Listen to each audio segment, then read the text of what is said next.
Ladies and gentlemen, good evening and welcome to the Shamong Township Council meeting of October 1, 2024. Sue, would you read the sunshine statement, please?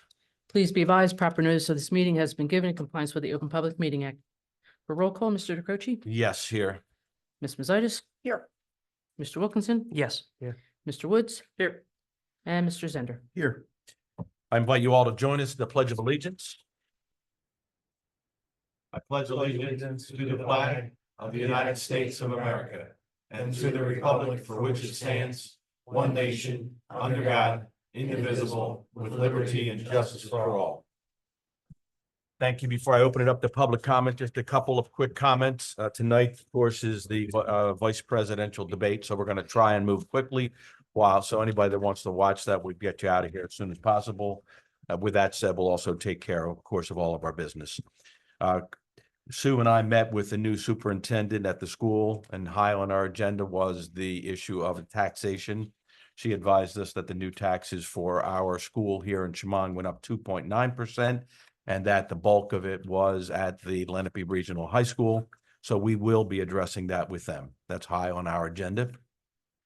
An update on the Woodgate neighborhood issue. I understand that there's been heavy police involvement there.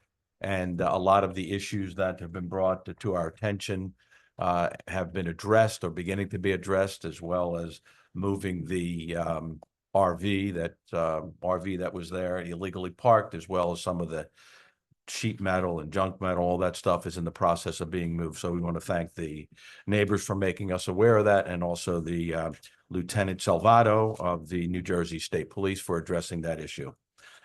For those of you who don't know, voting has already started. Many of you may have received in the mail your vote by mail. Fill them out and mail them straight away, please. And please talk to your friends and neighbors and get them to vote. Believe it or not, a lot of the people in our town didn't vote last time. Although we had a heavy turnout, still a lot of people stay home. So see if you can motivate your family and your friends to get involved.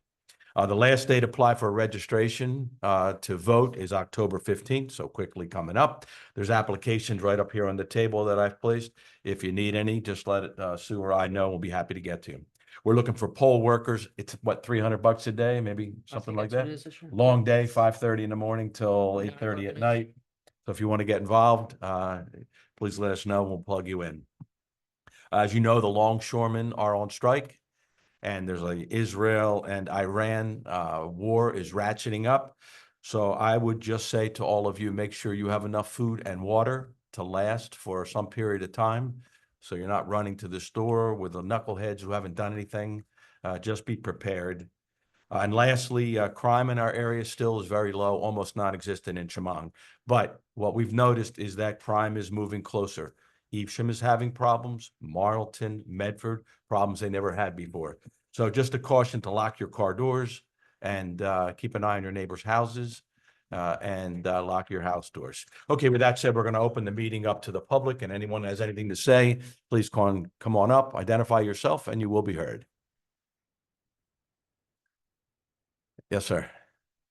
Arena, Saturday Road over in Tabernacle. Just to piggyback on what you were saying, early voting. I don't know if you said that, but the Emergency Services Building over in Tabernacle. I think it's October 23rd. I think is the first day through that Sunday before voting day. 10 days prior. Yep. So that's going to be over there. I think that's our whole region for early voting. So just so you guys. Perfect. That's it. Thank you.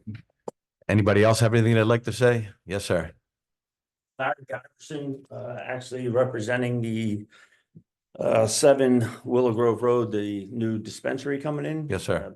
Just odd that we have dumpsters there, and people around town seem to stop and dump stuff off. I'd like it publicly known that it's not a public dump site. Seems kind of ridiculous at this point. So I actually have all the names, but we're not going to address it because we'll end up being the bad guy, basically. But keep your trash where you belong. You got it. Thank you, Larry. Anybody else? Yes, sir. How you doing? I'm doing well. How are you? Experience show. Yeah. Good, thanks. I wanted to ask about the last property on the left at the end of this road, whether it be I don't know what you would call it, halfway house or So the special needs folks apparently live there and are managed by aides or whatever. It's in my community, young children. There seems to be a young man in particular, Joanne Welsh, some of us know, long, lifetime resident, lives right next door, 83 years old. Has seen quite a bit. A lot of the gentlemen behind me have been there several times. It seems to be getting a little as late as today, again, probably the third time in a week and a half. Police, kids lighting stuff on fire. Joanne saw the young man trying to be restrained by first the people that work there, then a state trooper. Both were not real successful. He's been over the fence in Joanne's yard. So I have granddaughters, 300 feet away. And I was wondering, I don't know why or when you start notifying people that this type of thing, nothing against the poor souls that need help, but it's, I was wondering if you guys could find out, do they police or do they grade, or what happens with the people who don't seem to be able to control the situation over there, mattress fires and, throwing cops around on the back porch in people's yards. I don't want it to get any worse. I got it. Is this You know what I'm Willow saying? Grove and Atsign Road? Yeah, Okay. last place on the left on this road. 191 Willow Grove. Yep, okay. So, you could talk to the fire, well, Dave's right behind me. I've spoken to the fire guys, and they tell me that there've been some concerns. They've been out there Yeah. 2 or 3 times a week for fire alarms that have been called. Yeah, We'll take a look into it and see if have the police have been out there? oh, yeah, apparently several times, according to Joanne. Yep. How long has the problem been going on? Well, when I started being more aware, less than a month. Okay. But it's been several incidences, and I'm kind of concerned that if we can't control whatever the element is, and he wanders into, our way, that 300 feet I spoke about, I don't want to be put in a position to start protecting children, Yes, sir. to be honest with you. You know what I mean? I'd rather, so I'm wondering, it seems like the aides aren't doing too good, and I'm wondering if we know as a township how they're doing, I'll I reach don't out know. to them and I'll see if I can set up. Yeah, I just wanted you guys to be aware that it's kind of getting a little shitty over there, excuse my language. Yep. And maybe we can just, Well, I was made aware that there's an incident out there with the smoke alarms again tonight around Yes. 4:30. And I was just told. Much there was a different than- cooking- a excuse me? cooking incident with one of the aides set off, that's what I was told. But that's the truth or I mean, not. for all I know, it could have been cooking. The other day when I came home, there was a big presence there, fire and police. And they had to bring fans upstairs and open the windows, and you could see, not bellowing, but you could see smoke. Mhm. So I'm thinking somebody's up there playing with matches or matches. I don't know what. Right. I'm more concerned with the lack of being able to physically restrain the cat that seems to be, Yeah. And I've- jumping Joanne's fence, throwing rocks. She's I don't know. Yeah, and there's been a couple of people that have reached out to our offices here, and I, yesterday I was on the phone with the president, 3 of the vice presidents, including the one that manages this property specifically, and expressed a lot of concerns we had. It That was manages that. that one of the people on the phone was the VP in charge of this region and that house. Okay. They were not happy with.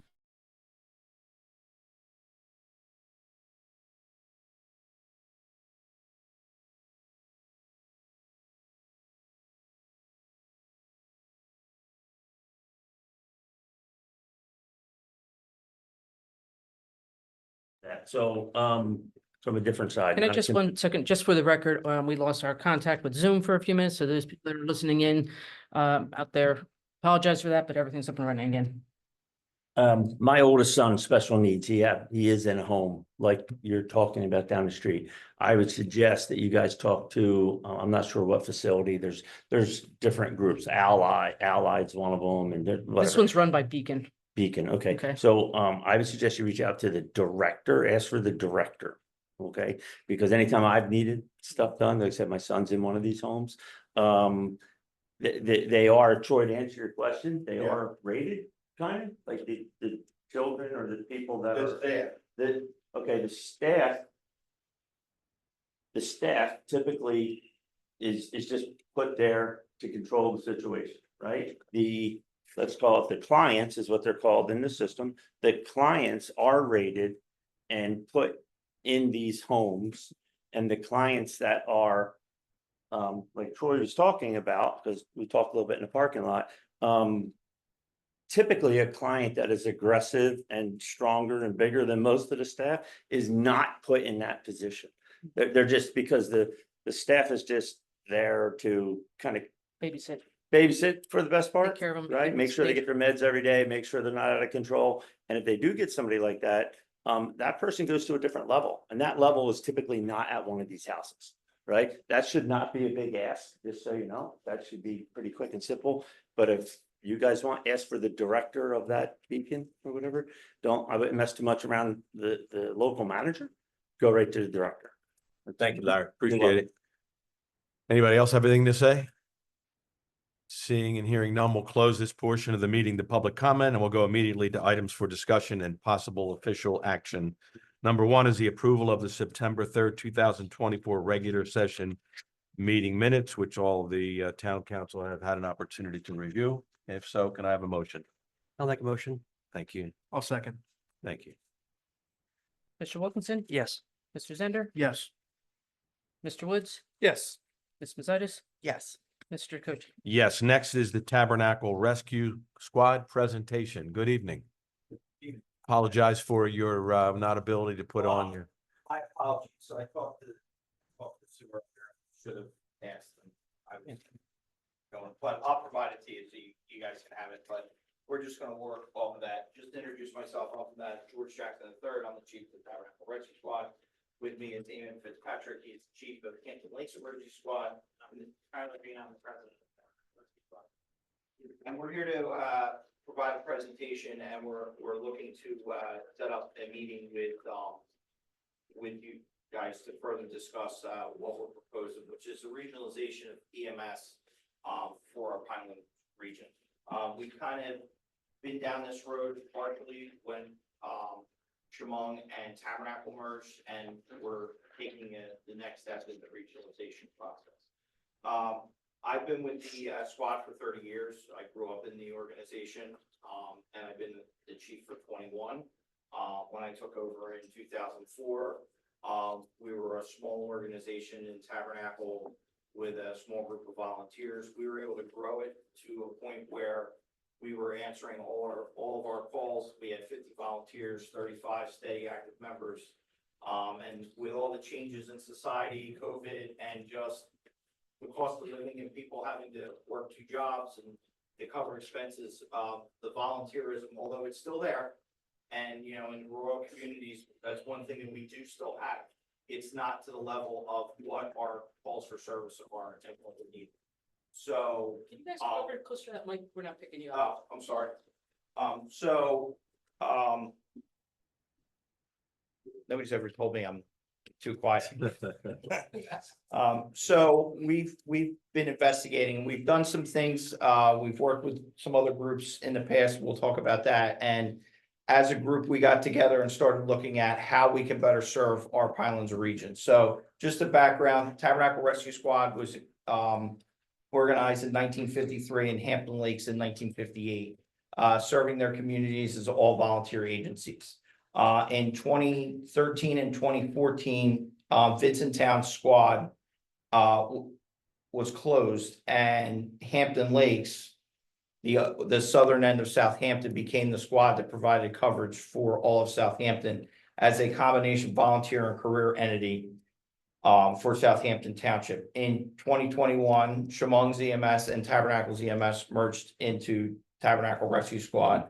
And in 2022, Station 139 or Lumberton began covering Tabernacle because of our short staffing during the day to cover it. Some of the causes of that is the dwindling volunteer corps, as I already spoke to. It's hard to get volunteers. People don't have the time to give like they used to. And it's just not in EMS or in the fire service. It's in your local sports groups or any kind of function, getting volunteers out there to provide volunteers. Mass exodus of providers from the field, especially after COVID-19 pandemic.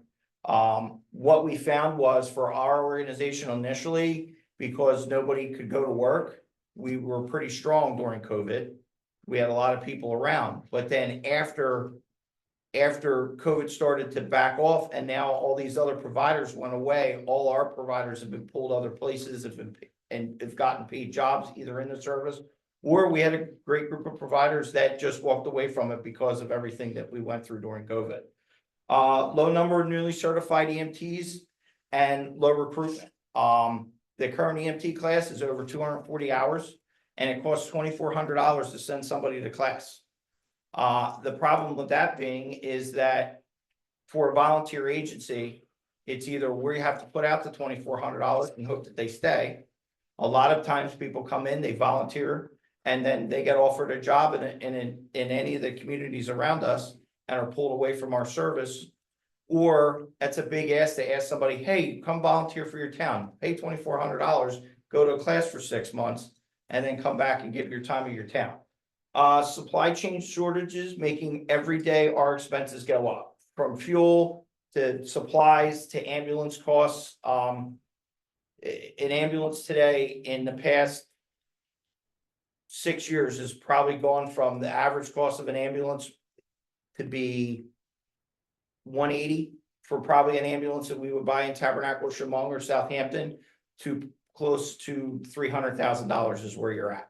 So you're talking at least $100,000 increase in just expenses like that. State mandate increased costs in minimum wage, causing us to increase our pay for skilled or certified personnel. Does not only affect payroll, but it affects payroll taxes. So for Hampton Lakes right now, they have their paid providers, and because minimum wage is getting pushed up, all our expenses are getting pushed up along that to be competitive. Mandatory state sick leave, the liability about $15,000 a year. Records levels of inflation, stagnant reimbursement rate from private or government providers. Medicaid in the state of New Jersey is the lowest reimbursement in the country. What is it now? $58 for a BLS transport. So if we go and pick somebody up and they had Medicaid only, we get $58 reimbursement. 1994 was the last time that was changed in the state of New Jersey. When it was changed, the state of New Jersey actually lowered it because at the time, the state was 20% higher than everywhere else in the country. So somebody decided to lower it to make it equal, and they've never revisited it or never have raised it in 30 years. A broker reimbursement system. We only get paid for transports. Hundreds of times a year we go out, lift assist, other services that we provide, and we cannot recover any costs of those through our billing mechanism because we can only be paid if we transport a patient. Our increase in volume, call volume, and demand for services. People call 911 for everything. We had one in particular that would call us at 3 o'clock in the morning because she dropped her TV remote. You think, oh, big deal, right? When you go there 80 times in a year at 3 o'clock in the morning, it becomes a nuisance. They were talking about the group homes. We get a lot of calls out of those group homes, and there's no mechanism if there's an issue for us to deal with. DCA, DDD, you could make the phone calls, call everybody. It becomes a problem for us. We had a consumer that was in this town that we repeatedly went to over and over and over. And it wasn't a medical issue. It was a behavioral issue, but it strains us. And when we're tied up with them, there could be a legitimate emergency somewhere else that we're being prevented from handling. Higher costs for the vehicles and maintenance. I already spoke of that. Long delays in the hospital, increasing turnaround times, therefore missing calls. So hospitals sometimes with their staffing, they have issues where you're so inundated because nobody goes to the doctor, they go to the ER. So many people use the ER as their doctor's office. So that clogs up the ER. And then staffing shortfalls in the hospitals. We could go 3 weeks ago, I went on a call, went to Marlton and stood there for an hour and a half waiting for a bed with a sick patient on a stretcher waiting for a bed because there was no room. And actually there were empty beds, but there was no staff to fill those rooms. And very low EMS only grants. There's really no money out there for EMS in the grant world. There is stuff on the fire side. There's the Fire Act grant, which Tabernacle Rescue Squad has received twice in 20 years. It's less than 2% of what comes out of that grant goes to EMS. It goes to fire. So the current situation in the steering committee. So today, the merger between Lumberton and Tabernacle is not progressed. And an alternate solution is needed. Hampton Lakes faces issues of inability to rapidly street additional ambulance, a building that doesn't meet the needs of the organization, and a small officer corps who's already at their workload. We all run these organizations as volunteers or as stipend. We're not full-time employees. We all have full-time jobs that we go to every day and then run these organizations. And when you have two organizations that are doing essentially the same job next to each other, there's so much that can be done when we work together and spread the workload. We, Tabernacle, face staffing issues created by missing calls, long response time, and missed billing revenue. So the chief and I had a discussion. We met up one night. I said, listen, we need to come up with a plan. We need to look at our communities and figure out how we could do this. We had a meeting. We went back, talked to our officer corps of both organizations, and we formed a steering committee to investigate where we were going. So, which was made up of myself, Chief Fitzpatrick, Kyler, this is the president of the squad, Dave Taylor, the captain for Tabernacle Rescue Squad, Thomas Heller, who's the president of Hampton Lakes, and Megan D'Amico, one of their board members and vice president. So we looked at possible solutions. So one is a municipal service. Municipalities pay for EMS, hire employees, staffing, and stuff like that. It's very expensive, and it would be a massive increase in municipal staff and municipal expenses, payroll, pensions, and all that stuff if it was done. And looking at our Pinelands communities together, it doesn't make a fit for that. That would be a huge expense for the towns and a huge commitment. Outsourcing, it can be very expensive. There's been towns that have tried it. Bass River tried it, and I think they wanted to charge them. It was like $60,000 a month for EMS coverage. It was, I don't know if I forget who it was that was down there, if it was Quality or Atlantic Care or somebody wanted to charge them $60,000 a month for an ambulance. Poor service and lack of control. You bring a third party in, they set their rules, and you don't have much say over what level of care, what kind of people you're getting or putting in those trucks. A fire district, none exist in this area. Obviously Tabernacles was disbanded probably 10 years ago now. It takes a long time to set up. All three towns would have to do it, and they would all have to work together, which has really never been done. And it only, if one town does it, it might solve a problem in one town, but it creates a vacuum in the other towns where there's no mechanism to fund it through taxing. For instance, if Southampton creates a fire district and uses it to support the EMS service, and Tabernacle or Shamong does not, there's no taxing entity to back or fill that portion up. That money's still got to come from somewhere. The fire districts also often place EMS as a secondary mission to fire. That's fire district. That's what they're there for. And there's some stuff in the statute that you have to work around because it specifically says it's for fire. It's not for EMS.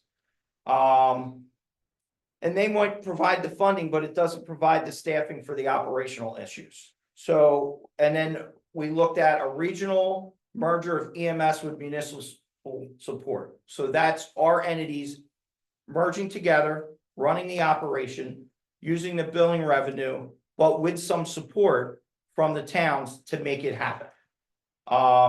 We want to create our ideas to create a regionalized agency to serve Shamong, Southampton, and Tabernacle. Truly execute a merger.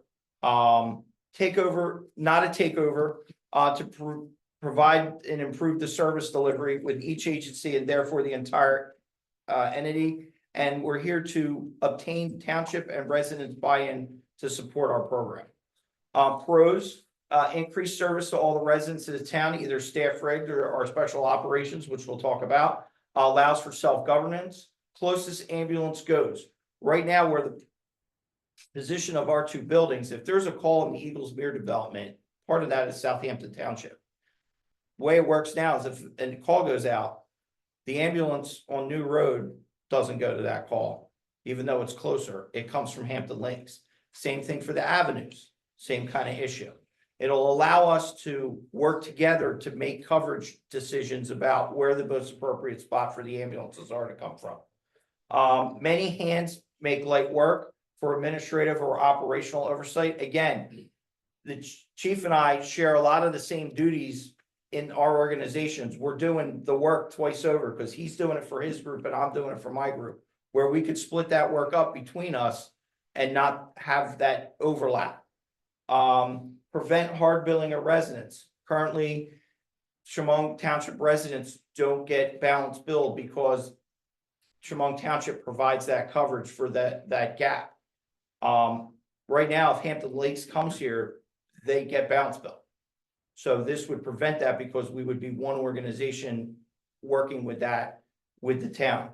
Similar communities, similar agencies with similar missions and values. We look at those three communities as very similar in size, makeup, population, and growth. We're not seeing a large growth out here like you see in some of our communities to the north of us. Our cons are that we don't have a taxing authority versus a municipal or a fire district, and loss of individual identity of the agencies. So a quick agency look, Hampton Lakes is a combination agency with 57 members, 3 full-time members, 34 part-time or per diem members, and 20 volunteers. They answer 2,500 calls a year with 4 ambulances and a command vehicle. Their station was built in 1990. It's small, it needs some work, but everything is owned by the squad. Tabernacle Rescue Squad is an all-volunteer agency with 20 members, 1,500 calls annually. We currently have 6 ambulances, 2 command vehicles, a boat, and a rescue. Our station in Tabernacle was built in 2012. It's large, it's great condition. It can be used to run the operation of the organization. The township maintains the building. The trucks are maintained by the squad. The only thing owned by the Tabernacle Township currently is the rescue truck, which we maintain and equip. Service area would be Southampton of 44 square miles with a population of 10,464 people. Again, 2,500 instances in Southampton. For Tabernacle, it's 49 square miles, 6,900 population. Shamong is 45 square miles with 6,400 population and a combined of 1,500 incidents a year.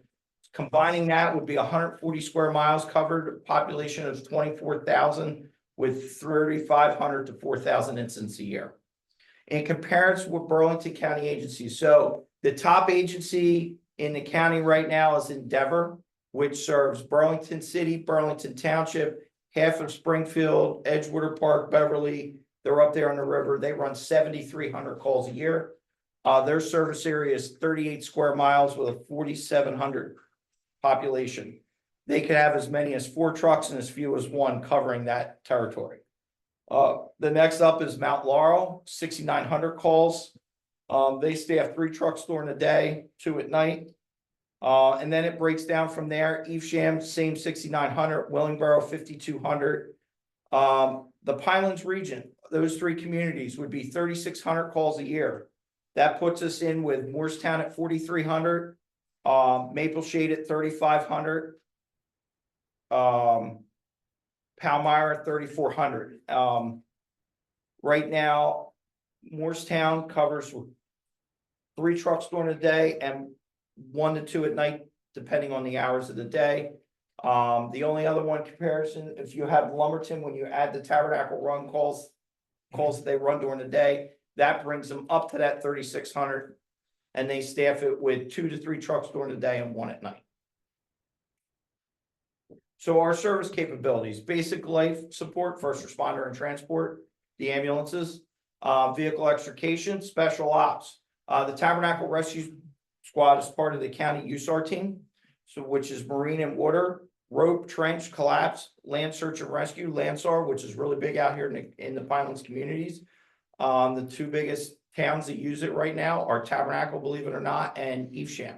We've had the most searches in those two communities. We have several members that are part of those teams for the county. We have the mass casualty trailer. We have one of two in the county. It's parked at Station 439.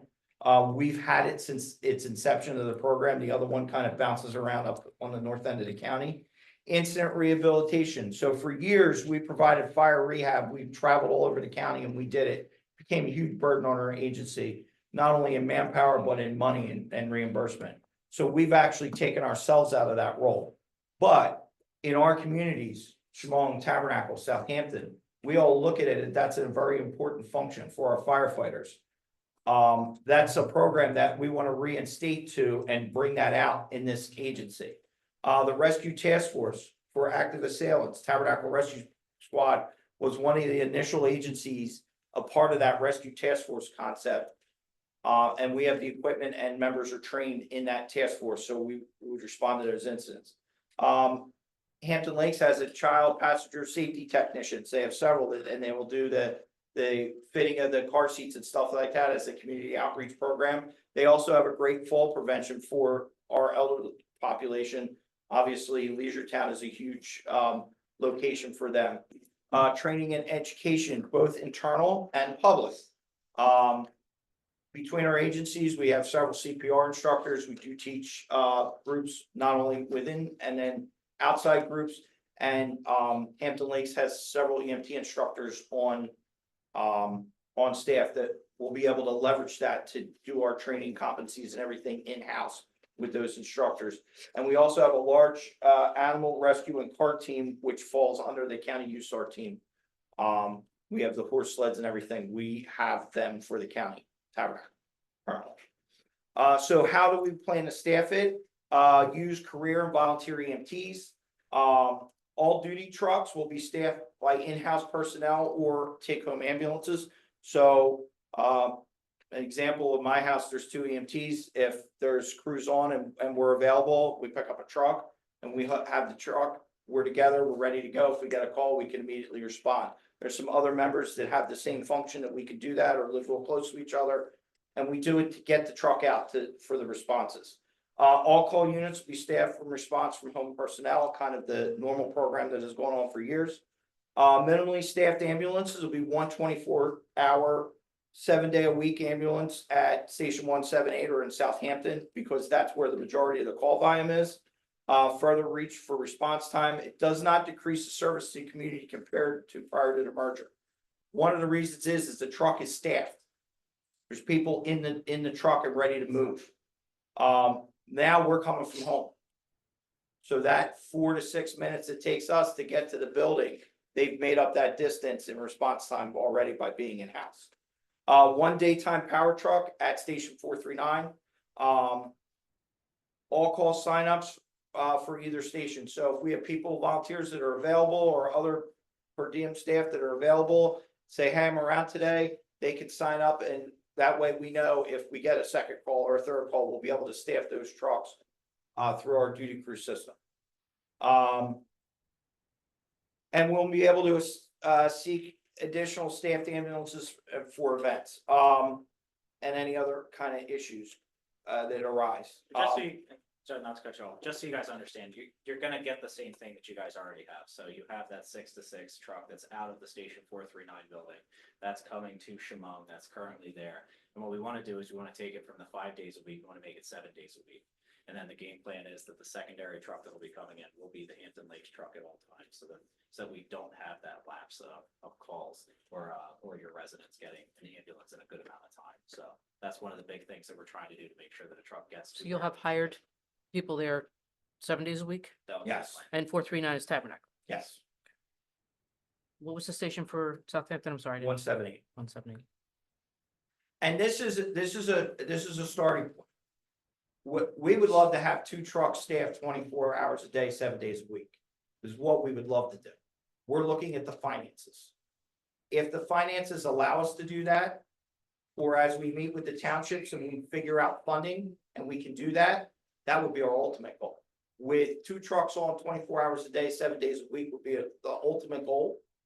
We backed up with the volunteers for those third, fourth rigs or the other services that we provide, being able to be staffed that way. What's the cost? That's where we get into. Our call statistics. Southampton Township is 50% of the calls, followed up by Tabernacle, which is 19%, and Shamong 13% of our calls in a given year. 10% are, believe it or not, we both go to Pemberton. We back them up a lot. Matter of fact, it was 369 times in the 12-month period. So once a day, we're going to Pemberton. Our next is Woodland Township at 7%, which is 247 calls, and Medford Township, 2% or about 84 calls. Now, when you're going to those towns like Medford Township, how many calls are they coming in here? Is it about equal? I would say with Medford Township, it's a pretty even back and forth. But for instance, I was at Medford last night. Almost had 2 calls in Medford last night. And then on the weekend, there was a Medford truck here. So that Medford Township, it goes back and forth. Pemberton, they've never been to our area, and I don't, maybe a few times, maybe. Nowhere near the 369 times that we've gone there. And Woodland's kind of in the same boat. Woodland's never been to Tabernacle, or Shamong that I'm. Why would you go to Pemberton? Because they don't have enough staff or enough ambulances up. I mean, that's really it. Their call volume, they normally staff 2 trucks during the day, and they're supposed to have 2 trucks at night, but they don't. Is there any way to bill them for some of these? Well, The shared services and shared, it's not equaling out. It's very heavy to one side. We're billing when we go out there and do the transport, so we're recovering costs in that way. But you're taking it here away from us. Right. We have a local call. And that's part of, the problem in EMS, where if one agency's not covering their end, it starts to tax the other agencies. And we're at an issue where we need to make an adjustment so we don't become that. We don't want to be that constant problem for other people. We want to find a sustainable way to answer our calls and do that. The other towns, and that may be something that when we're up and running and we can show that that's a problem, that the other towns, put pressure on them to, hey, you need to fix your problem. I mean, there's been other ways that some people have done it by putting pressure on or stuff like that. There's times where crews have refused to go to other towns because of the issue. I don't know if that's always the best idea, because if somebody's calling 911 and they need an ambulance, but there's things that, that can be done. Our call statistics too, our primary time of calls are between 9 a.m. and 9 p.m. in our communities. After midnight to 6 a.m. call volume really drops off in our area. That's where we get that, where we can go down to 1 truck. The volunteers are still going to be running. We still run the 6 to midnight staffing, so we'll have that second truck up. It'll be up. But that's where it is. And part of that too is, if you guys think about it, the next due truck out that would be dispatched, you're talking about in Medford, you're talking about a Lumberton and Mount Holly. So that amount of time that it'll take them to get to where that next station is, we still as volunteers will be able to get to the building, get the trucks treated in the same amount of time that it would take them for that next due out ambulance to come in. So that's part of it too. And just to go off of that 9 p.m., that's why we have that power truck that stays in the 439 station. The number is just supported right now that says as of 9, we can drop down to 1 truck, especially if we have those volunteer crews. That's what's very helpful to us. And we're using data that we've gotten from the county level over the past, I think from 21 is what we pulled from. So we're using data. We're trying to take what we've been given in order to make these educated decisions to give us the best call volume or call response times and stuff like that for the residents. When you see your presentation, you'll get a map and it shows the location of the 2 stations, and it's a 12-minute breakout of from leaving the stations, how far could we stretch out 12 minutes? He's got the map there. It's just small. flipped. But They're not- yep. So difficult to see on here, of course. Be much better for And what that shows is even where the two stations are somewhat close to, so it kind of puts them in the middle of the area. So even the 12-minute response time coming out of the Hampton Lane station is still bringing you pretty much all the way down to 06. Almost to the, that's on area, believe it or not.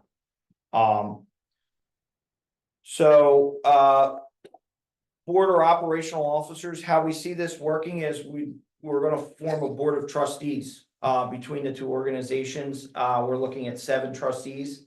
Some of the things that we want to work through and eliminate are conflicts of interest, family of operational officers. So if Damon or I are the chief, or whoever the chiefs, or we're both the chiefs of the organizations, our family members don't sit on that board because we see that as a conflict of interest. Our full-time staff doesn't sit on the board because they're voting salaries and stuff like that. Stuff like we're trying to eliminate that stuff right up in the front of it. The first board, we'd like to make it up of 3 members from the Hampton Lakes Emergency Squad and 3 members from the Tabernacle Rescue Squad. Each agency will bring their 3 members forward in the agency, and then we want to bring in 1 non-affiliated person. Right now, the group, we've talked about bringing in like an attorney, or even, and then what our main focus, especially for the beginning of this, is bringing in an EMS chief from outside the area. Somebody up, maybe from up north, or somebody a little further down south, that we don't have an affiliation with or an association with, but has a agency that's similar to what we're trying to do for that guidance and that tiebreaker if needed in the agency. The idea is that would be for the first 2 years, and then the group would evaluate, how do we want to fill that 7th seat? Do we want to bring somebody totally out in, or continue with what we're doing? The members will initially serve a 2, a 3, and a 4-year seat. That way, every year, 2 members of the board will be exchanged out, and there'll eventually be a 3-year term. Re-election of those members will be from the general membership. If a member meets whatever the requirement is, as either as an employee or as a member of the organization, that's where the votes will come from those people. George, could we go back to the extra non-affiliated person? I know you and I had a conversation quite some time ago. I'd like to readdress, looking to Jeff, who ensures this, trains you guys, has knowledgeable people and staff as being the third party. Yeah, we thought about something like a professional along those lines, either from the JIF with the insurance basis, or an attorney that is familiar in employment law, or even EMS, EMS related stuff. Something along those lines is our ultimate goal, to get to that kind of person in the agency, and trying to find somebody that wants to sit and do that, that kind of role. Jeff is vested, at least Jeff is vested in it. They've got a vested interest, so Absolutely. hopefully they would be interested in filling that. Absolutely. Operational officers, Hampton Lakes and Tabernacle will make the recommendations for our initial operational officers, and they'll be appointed by this board once it's formed. They may be a career or a volunteer member. They may stipend positions for those, and then replacements or addition would be done through a promotional process. Soft billing practices will continue, but now will be inclusive of all areas of serve. So as before, and I discussed this before, Southampton's residents won't get balance billed by the Tabernacle Rescue Squad. That won't be, because we'll all be under one agency and we'll be working together. Our donation, our fund drives and other fundraising efforts will continue. We're gonna seek, and what we're gonna ask at the end is to have a meeting, have a subcommittee with you to discuss additional funding and what we're looking at to move this forward for all the towns involved, to help us cover any deficits. We estimate the annual budget for the organization to be $1.25 million. A lot of that will be covered in revenue. But it's with employees and equipment, that's kind of what we're looking at. And currently, we have a reserve of about $750,000 to work with to get us started and up and running, but we need to keep a 6-month reserve in One of the reasons is our, accountant tells us is because with Medicaid and Medicare and government reimbursements, if we have a government shutdown and they don't pay, we're not getting paid, and we have to be able to fund our organization and run the organization. So what's the Wait. shortfall that you're looking for the townships to cover? A lot of it depends. So it depends on, do we want 2 trucks on for the whole area for 24/7? But I think the max was, what's it, 300,000, I think was the total across all townships. And that's putting 2 trucks up Yeah. 24/7. And Okay, then so, that's so spread. you're looking at over $100,000 between 3 townships. Are you gonna prorate it based on call volume? And see, those are the things that we want to sit down and determine with you guys and say, hey, look, this is what we're bringing to you. This is how we put it together. This is like, we'll show you what our estimated budget is, and we'll say, look, this is what payroll comes out to. This is what the truck expenses come out to. This is what fuel comes out to. None of these things are cheap. What you guys know, you guys run a township that has a public works department. It's the same type of situation. But these are the things we want to sit down and say, this is what we have, and then we could also and that's why we put those other options at the beginning. So this is what we think it is here, and you could try and get numbers for other options and see where that kind of takes you. But at $100,000 for Shamong, Mhm. it's currently paying about 30,000 Mhm. plus LoSAP, substantially higher in percentage to be, it's a bigger bill to swallow, that's for sure. and Budget for it. What is the amount of, what equipment did you get from Shamong when we merged with Tabernacle, and what was the estimated value of that? The township provided us a truck, an ambulance. And the fire Well- company gave us 2 ambulances. Right. That was Okay. initially. Dave Taylor, in our audience, do you have some input on this, Dave? I think I have anything specific to add that hasn't been covered. Okay, is it possible to, for the Shamong volunteers to get back together and do what we did years ago? No. Not from my perspective. Right. Charlie Bergen, do you have any comments or insights into this?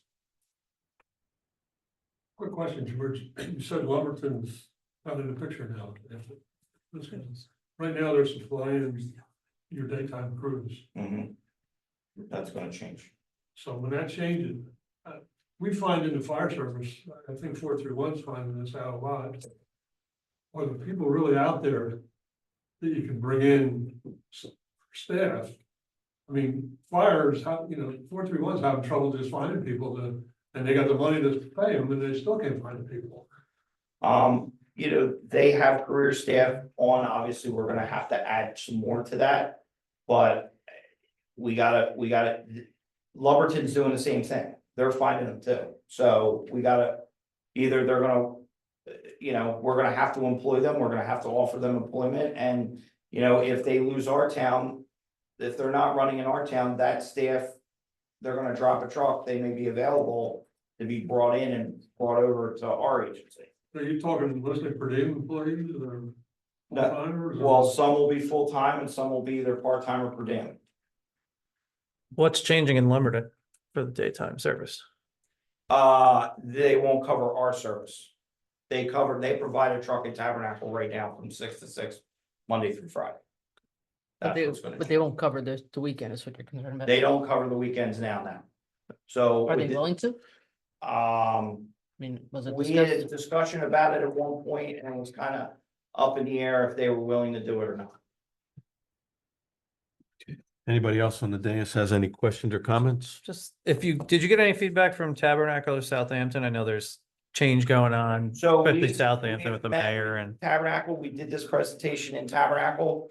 And we're due to sit down with the mayor and the deputy mayor to have further discussions over it. I still have discussions to have with Southampton. Okay.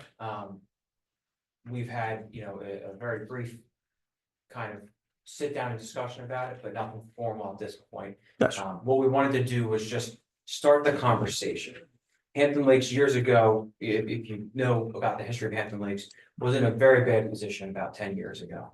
And we know what it's like to suffer, and we know what it's like to have a service that is not delivering what it should to its residents and patients. We fought and made ourselves better over the years. But without saying that time is pressure, right? But when we're doing well, it's time to make strides to be better. Not to wait until we're crippling and failing to provide service like we were saying. So, you know, we just want to start a conversation to see what we can do to make sure that EMS doesn't suffer in our communities like it does across the nation. Okay, well, this is our second time that we've met, and I appreciate you gentlemen coming back out to give us an idea of where you're going. So we'll take a look at this and have a discussion on the board, and perhaps have you come back in for a meeting as we did again, and see if there's something we can do and where we need to move forward. Okay, yeah, we, I don't know if it's possible to have a meeting, a subcommittee meeting, to sit down and go more in depth in it for you, and see where we're at. What's your See what we can timeline? do. So that's the big question. It's more of a sooner than later. We would like to be able to do this. We originally had a goal of trying to start the partnership in January to be somewhat set up to go. Like I said, we have a reserve so we can operate a period of time before funding would kick in, but our real goal is we need to fix a problem. And we want to fix it and have something that's sustainable, not just a Band-Aid. Yes, sir. Okay. All right. Well, thank you, gentlemen. Anybody else have any questions or comments? All right. Thank you, gentlemen. We appreciate you coming in. Thank you. All right, next we're going to move to the 2025 health insurance premium update. Just to update the previous meeting, I think I said that they were looking about a 17.5% increase in the health benefits for the state of New Jersey. Now they're reshuffled the deck and they're come down to 16.2% increase, still a significant increase.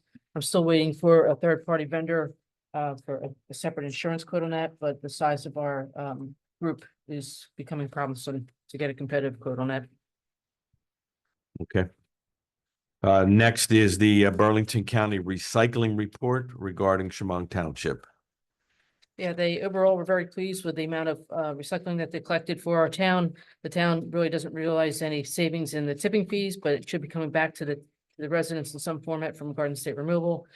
That's debatable. And I gave you the full schedule, but they said that they were very pleased with the amount of recycling our community does as a whole in comparison to the other towns in the county. We do very well. Okay, great. Next is a resident's request to remove dead and fallen trees from township-owned vacant property, and this is something we revisit each year.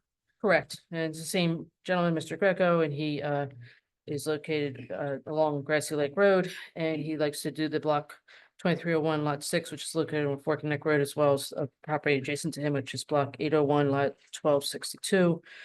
He has supplied certificate insurance, signed a health harmless agreement, and his insurance is valid through February of next year. Exact date here. And we've had no issues with We've him in had the no issues past. in the past, and he's really been doing this for about 12 years or more. Yeah, Yeah, he has insurance through February of 25. you need a motion on this, so We do. It'll be through Anybody? February 8th. thank you. Anybody? I'll make a motion. Thank you. I'll second. Thank you. Mr. Zender, Yes. Mr. Woods. Yes. Mr. Wilkinson. Yes. Ms. Mazitis, Yes. Mr. DeCroce. Yes, next is the 2025 RFQ Subcommittee appointment. This is an annual appointment that we have. We set up by ordinance for the RFQ subcommittee. It's one or two members from the committee who review all the contracts for next year's professionals, or it could be a member of the committee and myself. I know Chris Sender, he served the last 2 years. Mike, you served a couple years prior to that. Tim Gimbel has served, and there's nobody else in the current board that has served with me. Most of the time, it's been myself and a member of the committee that reviews the contracts. Okay. Anything on that we need to do? We need to appoint two people because I'll be advertising the RP and RQ in in October. They'll come through us in time to be reviewed in November, and then final report will be given before the end of the year. Thank you. Anybody have any interest in serving? I'll do it. Thank you. Okay. So if anybody wants to appoint Neil, and that's, Oh, well, Neil and Hill, anybody else? you can be another member of the committee or it can be myself. I've done it all but 1 year, I think. What do you feel? Do you want to do it again or do you want a break? It's up to you. I mean, I'll take the experience over anything, but if you want a break, let me know. That's fine. Yeah, whatever you guys want to do, whatever you're. Okay. Then Can we have a let's motion do, then, then to okay. appoint Neil, and did you decide you want to do it or Sue? It's however the committee feels. Again, I value Sue's experience, but I wanna leave her hanging. And I have no experience, so Sue's experience may be valid. Yeah, man, that's true. Okay, so can we have a motion to appoint Neil and Sue? I'll make a motion. Thank you, I'll second. thank you. Mr. Woods, Yes. Ms. Mazitis, Yes. Mr. Wilkinson, Yes. Mr. Zender, Yes. Mr. Croce. Yes, next we got an update on the meeting that we had with the township administrator and the new superintendent, who is May Rennie Furman Cannon. We met with her at Shamong Middle School last week. Had a very nice meeting and conversation with her. I think she's going to be fantastic. One of the issues, of course, that we talked about was the tax increase, and her position was that it was 2.9% when they were able to raise it 9%.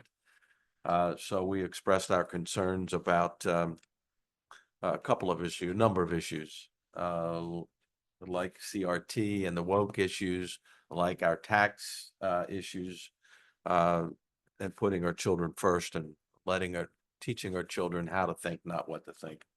And she was receptive. I think that I wish her luck, and we're also going to have her come in at one of our meetings, invite her to come in and address the public. But I think the meeting went well. And Sue, do you have anything to add to that? We also talked about the current census at the schools and what it's been in years past versus staffing, and asked if that could be looked at for us, because I know when my children were going to school, we had 1,000 kids K-8, and now we have less than 700. And I'm curious, Do they have a 5-year enrollment trend, like what they project? they're in the next- expecting a bump coming shortly from Okay, COVID babies, basically, but it's been on a steady downward trend for the past 10 years. And my question was, going back to the late 90s and early 2000s, I'd like to know what the staffing was at that time versus now, knowing that you've got 22 kids less per grade. Personally, I'm an advocate to leave the kids alone in the lower grades, but the upper grades, they've got to get ready for high school and college. So, if there can be any kind of restrictions or cuts made, that to me it makes sense in the older kids, not the younger ones. Okay.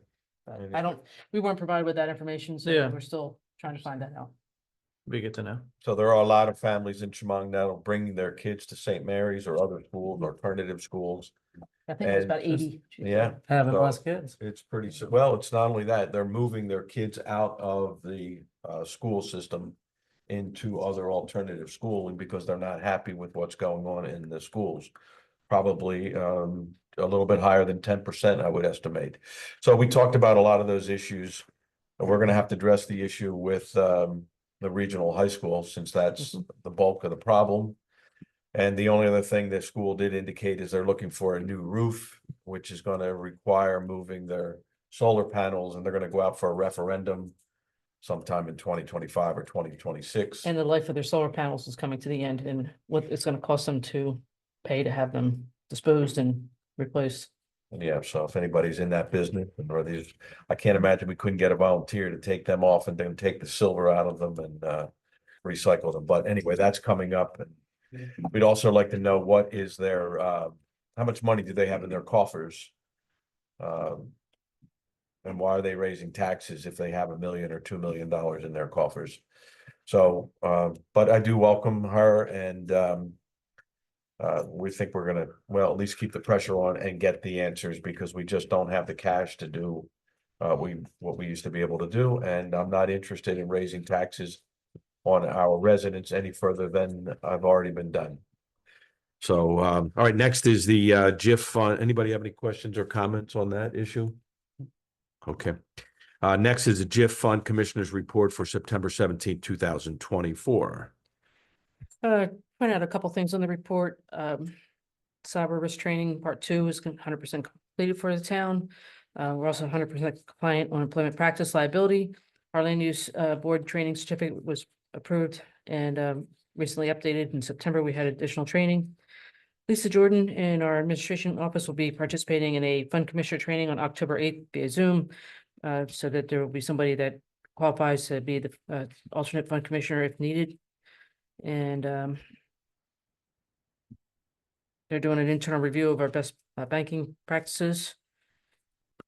And the new Oprah form has been adopted and reviewed by the JIF as well. So if Okay, you have any great. questions on further, there's a full meeting packet available for review. Thank you. Next is a multi-factor authentication for emails initiated as required by Cyber JIF Safety First in all areas. Anything on that, Sue?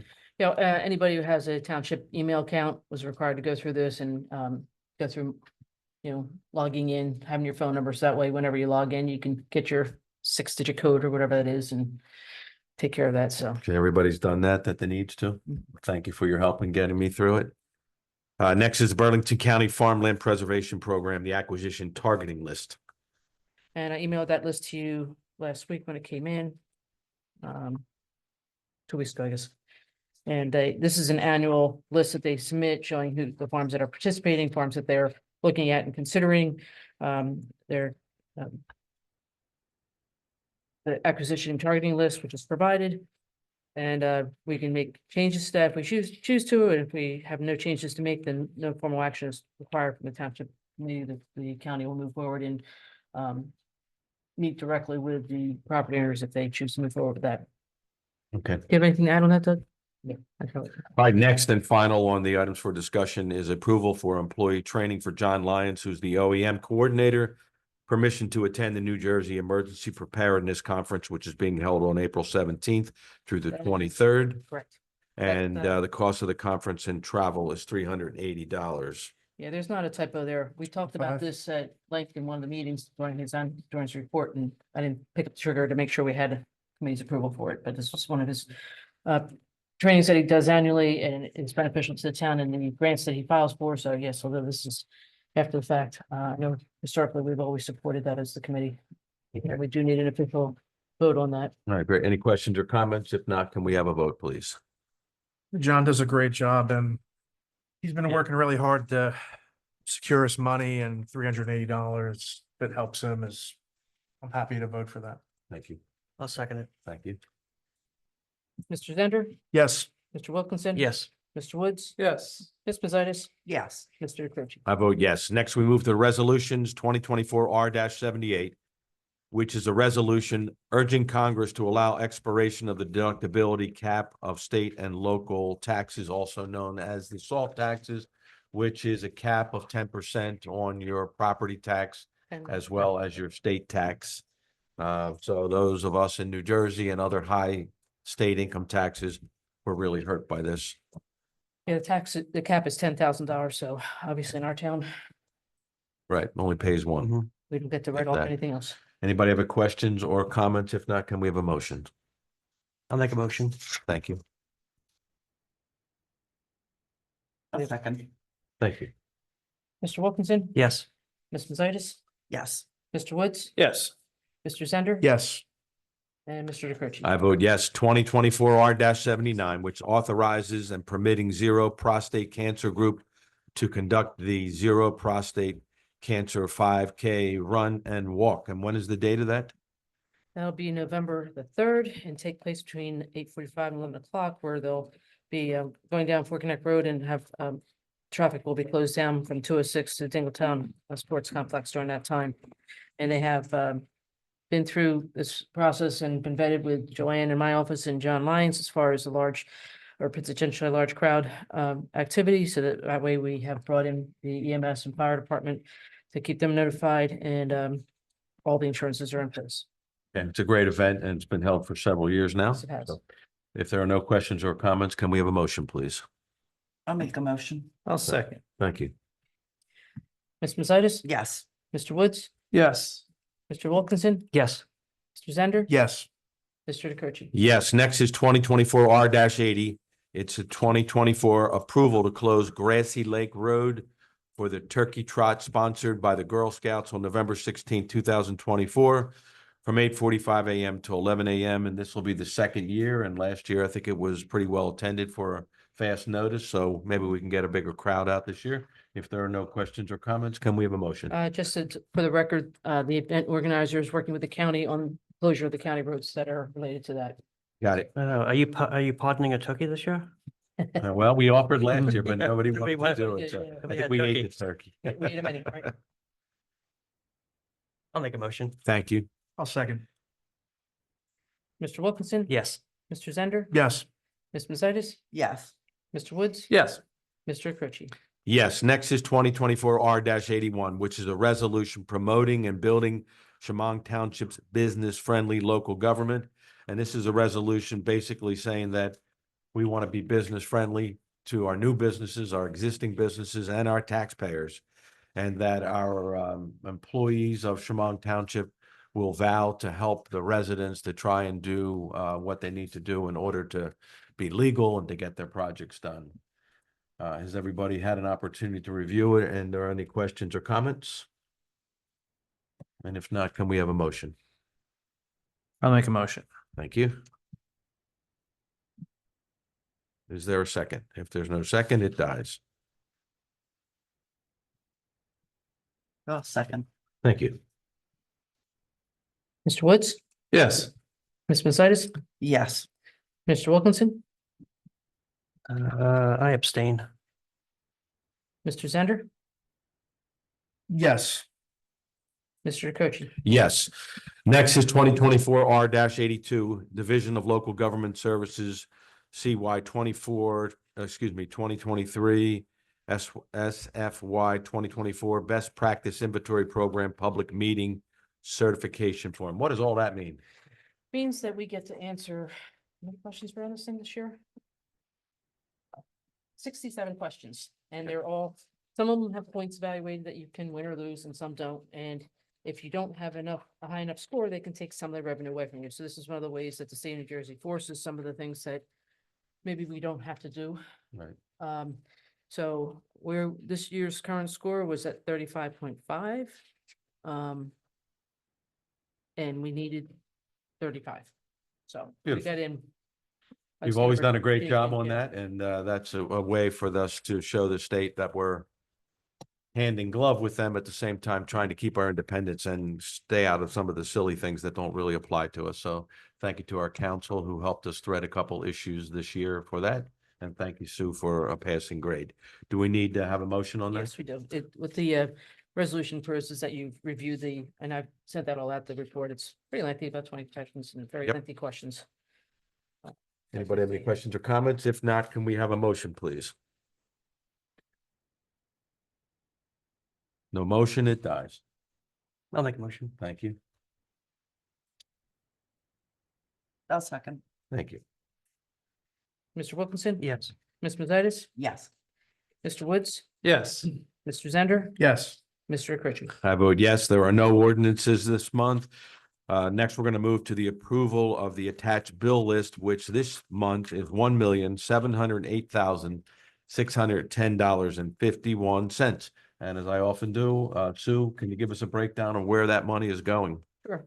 916,000 went to Shamong Township Board of Ed, 505,000 to the Lenape, so that's a total 1.421 thousand. Other than that, we had an open space transfer, which is just transferring money from the current fund to the open space fund of 133,000. We also did the same thing, moving 10,000 of accumulated absences to funds that we set aside for that. So basically, we had about 140,000 to run the town on, which is about 8+% of the whole bill list. So of 1.7 million, $140,000 went to Shamong. Mhm. Okay. Yeah. Anybody have any questions or comments on the bill list? And if there are none, can we have a motion? If there's no motion, it doesn't get paid. I'll make a motion to pay the bills. Thank you. I'll second it. Thank you. Mr. Woods? Yes. Mr. Wilson? Yes. Ms. Macias? Yes. Mr. Zender? Yes. Mr. Croce? I vote no. All right, next we're going to go to the reports, Township Engineer. Good evening, Anthony. How are you? How you doing, everyone? So it's gonna be quick. We have the Grassy Lake Road Phase 3 and 4. We'll be submitting for final payment. Unfortunately, we didn't get it to Sue in time to get on this agenda, but it'll be on November and we'll have both the final payments for those projects.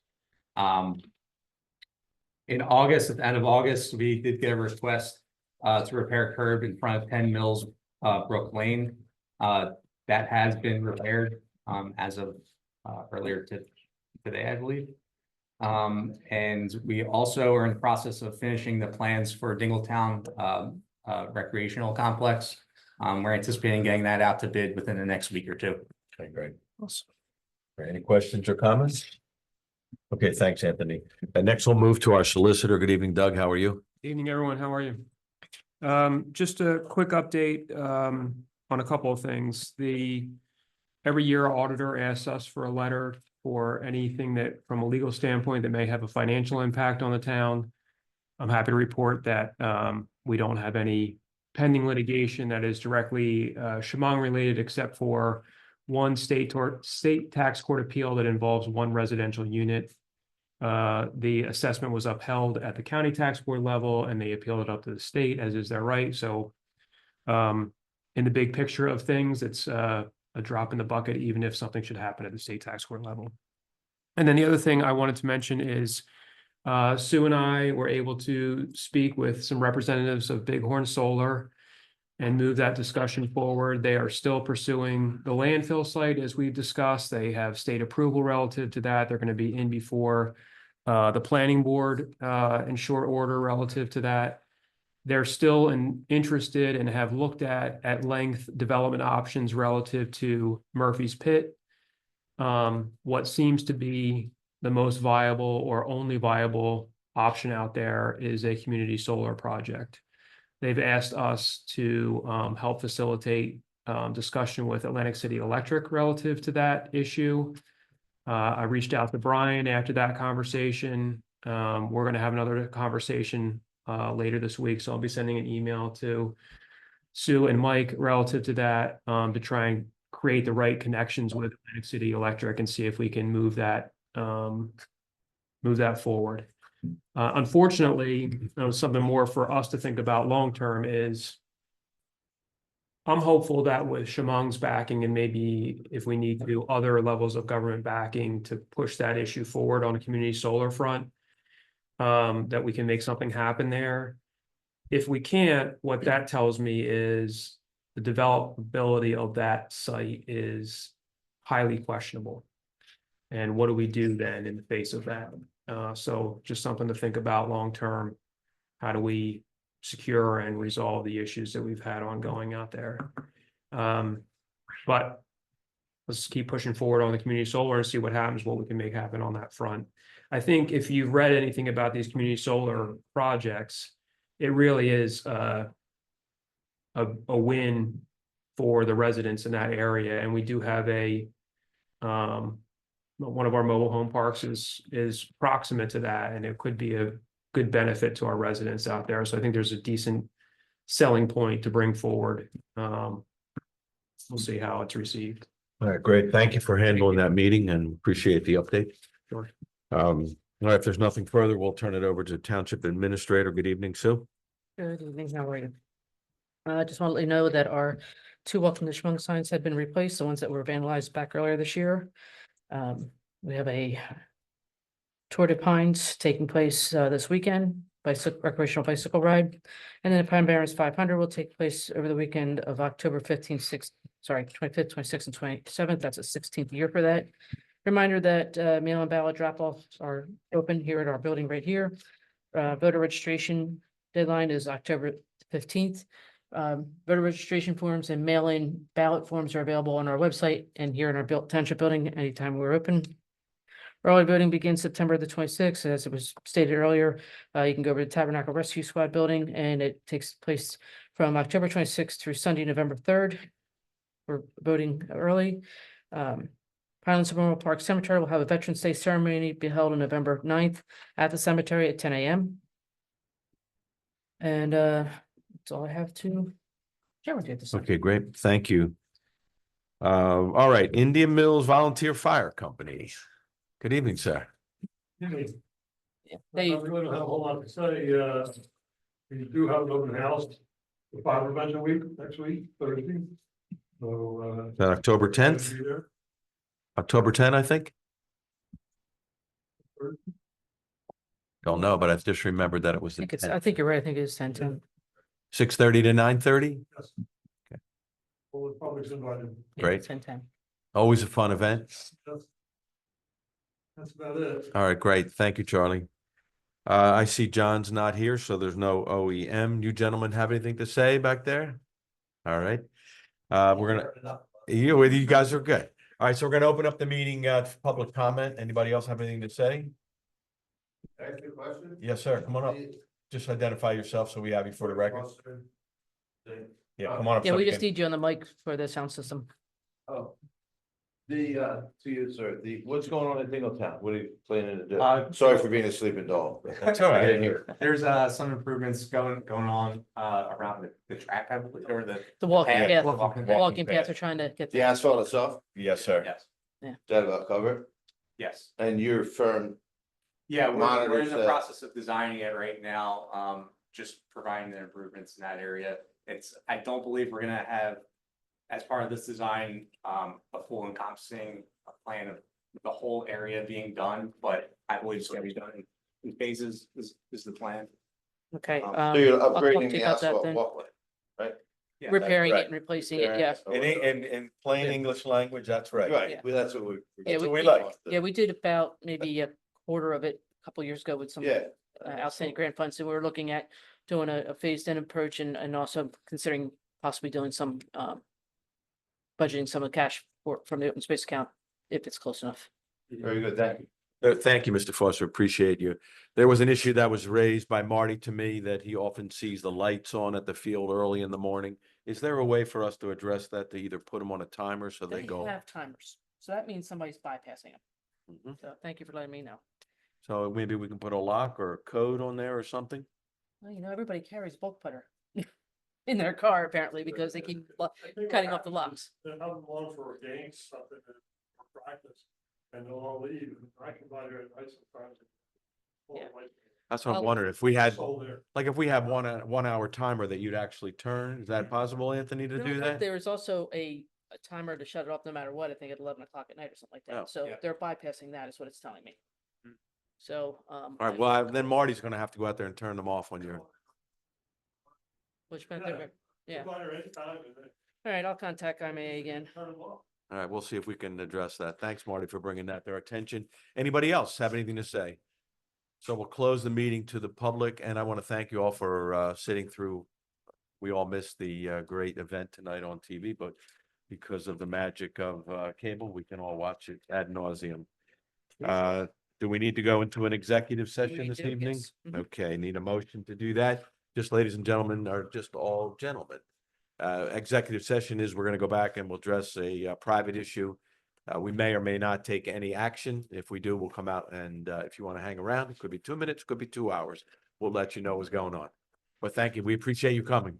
Thank you. All right, have a great night. Yeah, we need a vote. Excuse me, guys, 1 minute. We still need a vote on Okay. going into executive session. I'll make a motion to go into executive session. You know, a second? I'll Mr. Zender? Mr. Yes. Mr. Wilkinson? Yes. Mr. Woods? Yes. Ms. Mazitis? Yes. And See you, Mr. Riccone. Charlie. Yes. How you doing?